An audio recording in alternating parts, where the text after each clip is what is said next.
Welcome to Thrive Radio. I'm your host, Amy Montgomery, entrepreneur and digital marketing agency owner. Today, my guest is Brenden Kumarasamy. He is a public speaking coach who helps ambitious executives and coaches become top 1% communicators in their industries. Brenden, welcome to the podcast. Amy, the pleasure is absolutely mine. Thanks for having me. Yeah. Can you share your journey with us? And how did you become a public speaking coach? For sure. So it all started in college. I went to business school and I had zero intention of being an entrepreneur. I want to be an executive. So I did these things called case competitions. Think of it like professional sports, Amy, but for nerds. So other guys my age were playing basketball or rugby or some other dangerous sport you probably wouldn't see me playing. I was doing presentations competitively, and that's how I learned how to speak. But as I got older, I started to coach a lot of those students, mostly for free back then, to just help them communicate ideas better. And I had the idea for the YouTube channel Master Talk because I realized that everything I was sharing with them wasn't really available for free on the internet. And here we are a few years later. That's amazing. So, in walking through that journey, what are you grateful for? I'm grateful for, wow, that's a beautiful question. I'm grateful for a lot of things. I would say the biggest thing is learning from the mistakes of my mentors. I think the era we live in, which I was an early adopter in, luckily, is the era of podcasting. You didn't have to read books anymore. You can just listen to hour-long episodes on how thousands of people have lived their lives. And I listened to Lewis Howes's podcast, The School of Greatness, when he was just getting started. And it was because of that I avoided a lot of big mistakes, and I'm pretty grateful for that. So let's talk about the fear of communication. And that's a huge thing because people have to nowadays be more and more on video. That's more and more popular. You've got TikTok and all these platforms, social media platforms are favoring the video. And so then people have to deal with hearing their voice. And it's the same if you're on stage, you've got a microphone and you've got to now deal with how your voice sounds. And then that causes fear. How do you get over it? How do you get over just the fear of communication? For sure, Amy. For me, the perspective has always been communication is like a boxing match, where one side of the ring is the fear, the stress, the anxiety, and the other side is the message. Why are we sharing this? Why is it important for the world? And the goal is not for the fear to leave the ring, but rather make sure that when your fear and your message meet in the middle of that boxing match, that your message gets the knockout punch and wins the game. Fear is even common with me. There's always a level where I'm going to be scared of communication.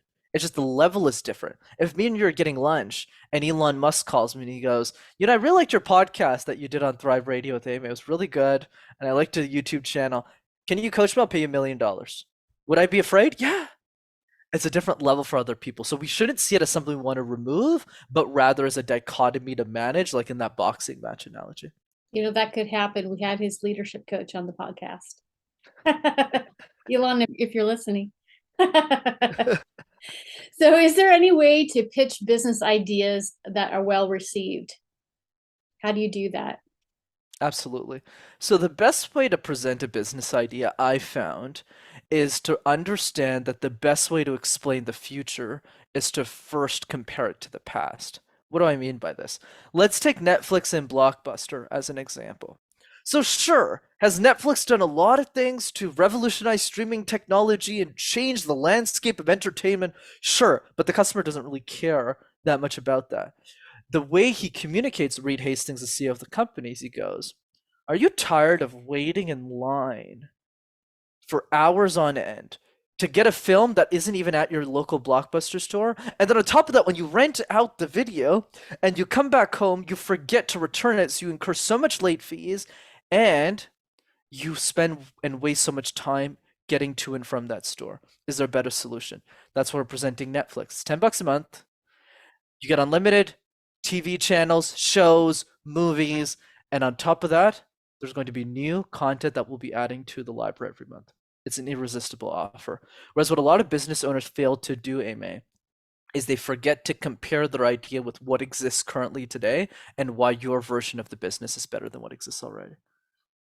That's really good. Yeah, and using those metaphors, I think, is so important too, so people understand. We get used to how the nostalgia of everything. Of course. So, why do we need a higher standard or vision for communication? You mentioned that you run into that a lot and that people don't really have that. Why is that important? Absolutely. So a lot of us have goals for our health, goals for our relationships, our money, the people around us, but very few of us have goals with our communication. Why is that important? Because of these three questions, Amy. One, what is it that we want in our life? A bigger car, a bigger house, a bigger area of impact that we want to create? Question two, who already has what we want? Generally, a goal that we're aspiring towards, somebody else has already knocked out that goal in spades. But here's question three that most people don't think about, which ties into yours. Who already has what we want? What type of communicator are they? And that's the gap. We think about the person who has the $1 million business, the $100 million business, but we're going to sit down and go, huh, how much of a better communicator are they than we are? And it's that gap that helps us establish the vision. Then it helps us say, yeah, sure, we got to add the processes, we got to do the steps, but let's not forget that communication is the accelerant of dreams. Let's also become a better communicator in that process so we can be that person. Makes sense. So, what are some of the tangible ways to start an improvement plan for communication? For sure, Amy. So communication is like juggling 18 balls at the same time. Eye contact, storytelling, body language, facial expression, smiling, and that's why it's confusing for most people. So for me, the question has always been, what are the three easiest balls that we can juggle in the air to start quickly building momentum that I call my easy threes? And I'll pause after each one so I'm not rambling for 15 minutes. Number one, the random word exercise. Pick a random word like tissue box, like sofa, like light bulb, and create random presentations out of thin air. Why does this matter? Two reasons. The first one is it helps you think quickly on your feet, which helps you in many areas of life, including small talk. And the second reason why this is valuable is because if you could make sense out of nonsense, you can make sense out of anything. So that's exercise number one. What does it mean to model someone's communication, and what does it not mean? So if you Mm. have somebody that like, yeah, I really want to be X, Y, and Z or communicate like that person, what does that mean and not mean? Absolutely, Amy. Great question. So the way that I see modeling is to figure out what is the one trait of that communicator that we really admire that we want in ourselves. Example, Gary Vaynerchuk is someone I really admire, but I don't want to be all things Gary V. He's aggressive all the time. He's always jumping up and down on the tables. That's not really my style. But there's one thing Gary V does that I absolutely try my best to emulate, which is his relatability. He's really good at relating to a 6-year-old girl as much as a 60-year-old man who's an executive at a bank. Like he's so good at changing modes so quickly. And that's something I watch closely. So on Gary Vaynerchuk's ability, and then Seth Godin, I want his ability to structure ideas. The way his thought processes, metaphors are so detailed and structured. And Lewis Howes is really strong at creating a safe space and a presence, an aura when he interviews people. And even if I don't interview people for my content, I still want that aura when I'm talking to my clients and I'm coaching them. So notice I'm taking a little bit from everybody. So the goal is not to copy everybody. The goal is to take the best from everyone and to implement it into yourself. It sounds amazing, and I think that's a challenge because I even think that I listen to Lewis Howes quite a bit, and I can identify so much with him. But yeah, it's really difficult to emulate. Like it takes a long time, I think. Do you agree? Do you think it takes a long time to kind of work that into your routine? Great question, Amy. So there's two parts to that. So the first part is the easiest way to actually emulate, which nobody talks to on a podcast, and I'm happy to share, is what a lot of the pros do, especially when I'm practicing, is they take transcripts of their favorite speakers and they literally speak it out as if they were them. So, for example, if I want to be like Tony Robbins, I'll take a 5-minute excerpt from one of his keynotes on YouTube. I'll retranscribe it with the software or manually. I'll watch it first on YouTube and then I'll speak as if I was him. And that's actually the fastest way to emulate that person. So it isn't impossible, just most people aren't willing to do it. But the other piece is that's a little bit more advanced. So that's like ball 13, ball 14 in my 18 ball analogy. So the other piece that I would say is to do the random word exercise and then do the other two easy threes, which is the question drills and the video messages. Question drills just means ask yourself a question every day that you feel someone will ask you about your expertise and write down the answer. If you do that once a day for a year, you'll have answered 365 questions about your business or your career. You'll be unbeatable. And the third ball is video messages. Just send 3 or 5 to people that you love every single day. It's really good. What do you think has been your truth that has gotten you this far in your journey? My truth. I would say the biggest one is be insane or be the same. If you want to be like everyone else, that's totally fine. But if you're someone who wants to create an impact in the world, we need to realize that the people who do crazy things with their life are often crazy people. Don't you find it odd, Amy, that you're talking to a guy who started a YouTube channel not on pranks or on music videos or on pasta making, but on communication executive public speaking tips. And then he went on to build a coaching practice that became successful the year after. Yet he still lives in his mother's basement. He has a car, but he's too scared to drive it. He karaoke's in 8 different languages. He loves dancing at nightclubs. And and he's in the top 1% of all listeners in the world on Spotify for Justin Bieber. How does any of this make any sense at all, Amy? And that's the point.